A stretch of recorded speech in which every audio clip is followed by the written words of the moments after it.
amawulire gavudde agamba nti navudde mu NRM.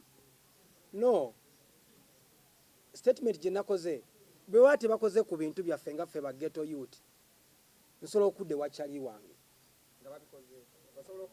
ya nabagambye nabadde straight away kubanga projects nyingi nnyo ez'omu ghetto ezitandikiddwako nezitakola ki nezitakolebwa ba ghetto youth banyiivu asatu mu bbanga Gunshot. Any question?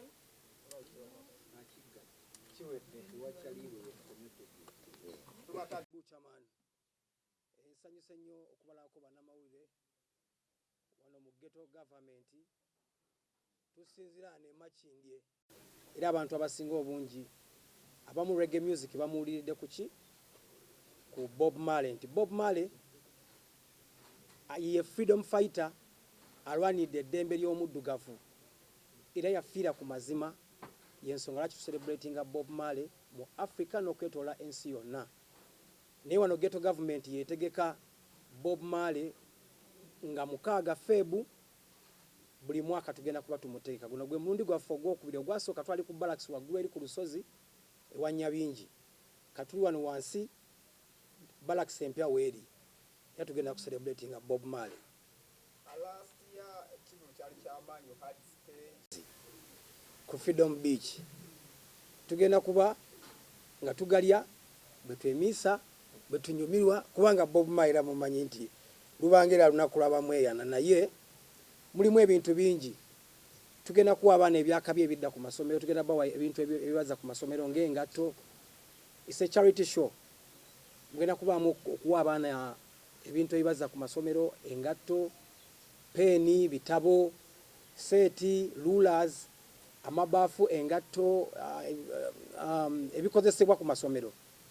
So omulundi guno stage ya kabi buli kimu sound ya kabi destiny sound yegenda okubanga yekuba ba DJ abakabi we bali bonna ba reggae DJs tulina ba artist abenjawulo abagenda okujja okuyimba nga Kabuye Sembogga abayimbi ba reggae Ravers Rock abayimba Ravers Rock ne Roots ne Rabadab Jamal Zigidi bonna bagenda kubeerayo. So omulundi guno kigenda kubeera kyakabi nnyo ne champion Chameleon agenda kubeerayo. When we talk about Bob Marley, I think that was reggae music. But the state of reggae music in Uganda, I think that it's changing. Kumpi ni eta cyaliwo. Kutunyonya abayimbi ba reggae tubabalira ku ngalo bwe. Kyamu kina kyekizwe kibakugamu abakuza birthday ya Bob Marley. Kike mukoze okulabanga revamp reggae music ate mwabere w'amaanyi. Kino kyennyini kye tukola kubanga kyolaba nti okuyingirana kwa bwereere abantu abasinga reggae music temuwuliriza. Abantu abasinga bano bawuliriza bidongo ne reggae music wa message. Bw'oba owuliriza message music tagwangako reggae music okujjako nti abantu baffe namwe bakola ku mpewo. Music temumukuba reggae music. Music ali positive temumukuba mukuba music ali commercial. Naye kati bakuba bintu ebiri commercial. Naye kati reggae music ono ffe kyolatekeka bintu nga bino ne tubayita mwena mujje musobole okuwuliriza obubaka buno nga tete tuli mu butunda. Yes I. Watu wado tugambye mu Bulango nti buli muntu ajje n'ekibala. Twagala kumanya bibala kibala bajja nabyo. Ebibala bingi. Buli omu asobola okujja n'ekibala, osobola okujja ne watermelon, osobola okujja n'emiyembe, osobola okujja ne high grade wo. Osobola okwetika ebibala byonna ebiri ku nsi kubanga Rasta is fruits. Tugenda kuba tulya fruits nga tunywa juice w'ebikajjo. Tugenda kubayo buli kikuba kibeerayo kubanga kyemanyi nti Bob Marley omwoyo gwe gw'amaanyi. Onagenda kujja n'ekibebi kye kyekibala kye. N'abakazi nabo fruits basobola okujja n'abakazi abalina bajje n'ennaanansi awali abawomange ennaanansi. Ate fruit season abantu bennyini betuyise bagenda ozirya. Fruits sizaffe ng'abategesi wabula tugenda kubeera n'ettebe ennene ennyo nga tukola juice tukola ne fruits buli muntu awulira nga bimukubye oba omusana gumuyitiriddeko ng'ojja wali ku mmeeza ng'otwalawo ky'oyagala. Fruits z'abantu betuyise bennyini be bagenda ozeeriira. Tugulawo mmeka tugalawo mmeka. Tugenda kugulawo kuva ku ssaawa 4 tugenda kumala ekivulu kyaffe ku ssaawa 6 ogw'ekiro. naye nga ka music akatono kasigalawo ng'abantu ebanye ekyokunywa kyabwe nga ebazina ne ku mazina kubanga kibadde ekiseera kiwanvu ng'abantu tebazina ku mazina bali waka gulawo galawo stay at home ate yatugenda kukuuma ne SOPs security twamaze dda okulambula ekifo era gifo yes gifo bebagenda okubeerawo nga bakuuma twamaze dda okuinspectinga ekifo naye teri kuwuga kubanga amazzi mwena mubadde muwuliranga ab'obutonde nga boogera ku amazzi mangi level z'amazzi zeeyongera so teriyo kuwuga naye nga buli kimu gyekiri ekyennyanja buli wabula temujja na musenyu ku beach kubanga omusenyu gwo gye guli ku beach.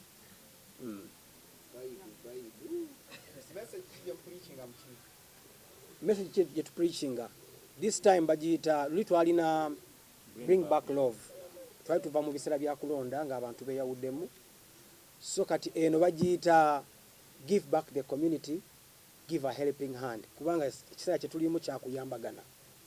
Yes.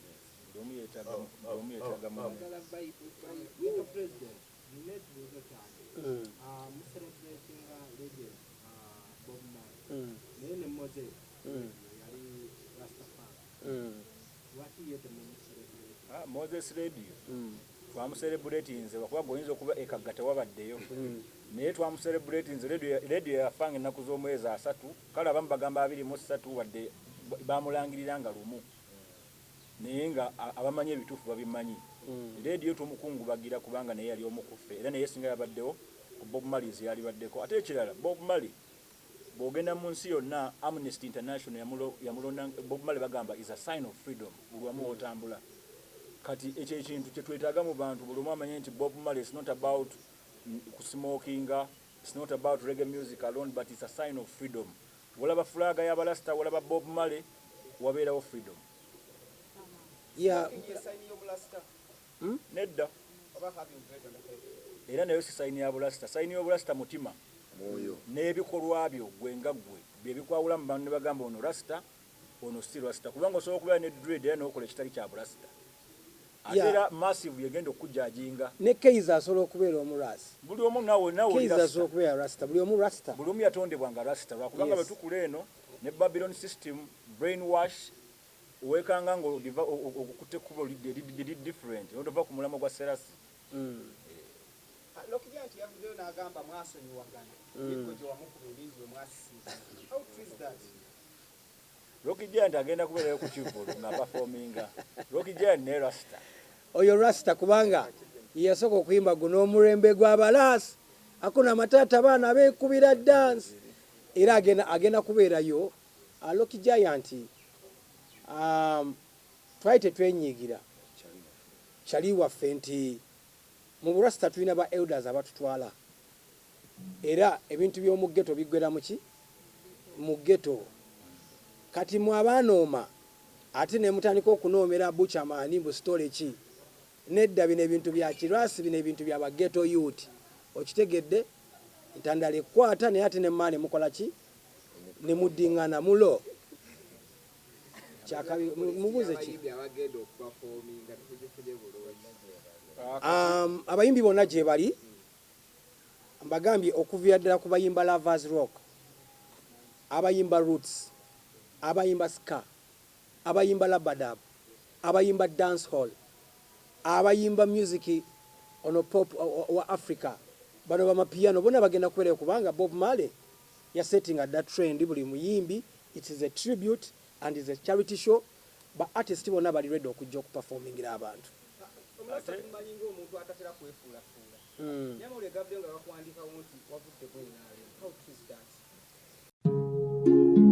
Oyagala omukolo gw'enjawulo gubeere n'ebijjukizo mu nnyumba yo kankwanjulire Backing Montage Photo Studio fe bakafulu mu kkuba ebifaananyi n'okukola video olina wedding birthday party kukyala nika baby shower photoshoot oba music shoot na buli kimu kyonna ky'oyagala fe tusobola okuwa ebijjukizo ebirungi eri ebirooto byo ate nno mwana wattu kusintiiza omuntu wa bulijjo tusange bannankulabe ku bitaala ku Prime Tower Level 3 Room D04 okumanya ebisingawo tukubire ku nnamba zino noti 7 noti 2 1 noti 4 1 2 5 oba noti 755 3 731 oba noti 777 noti 23 nya noti 5 King Montage Photo Studio. Ffe tusobola okuwa ebijjukizo ebirungi ate nno mwana wattu kusintiiza omuntu wa bulijjo.